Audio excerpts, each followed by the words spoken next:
Howdy, I'm Zach, and this is 90 Church, and I am contractually obligated to tell you that you can find more of our videos on both YouTube and Facebook. This is my final video on just reading Scripture, and the topic is this: where do you begin? So I hear you saying, Zach, the Bible is like so big. I can't read all of it. Well, yes it is, and yes you can. Do you know why it's the size that it is? The Bible's not actually just a book. It's a diverse collection of works with different genres and purposes that all weave together to tell God's story.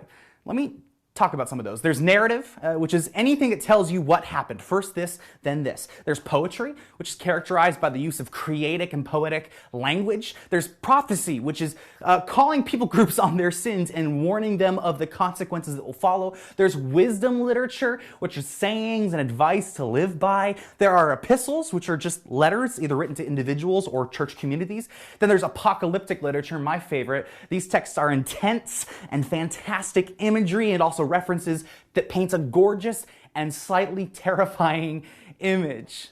Each work has a different flavor.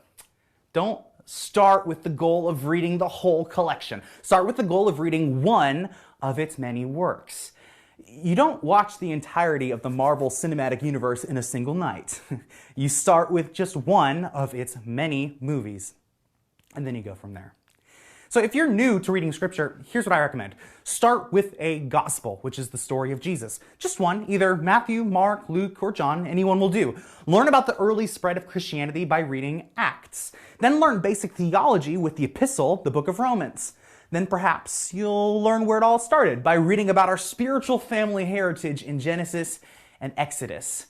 Or start wherever you want. Start wherever is going to allow you to just read. Read one book at a time. Read multiple at a time. I don't care. Just read it. I look forward to hearing about what you're reading. I'll see you then.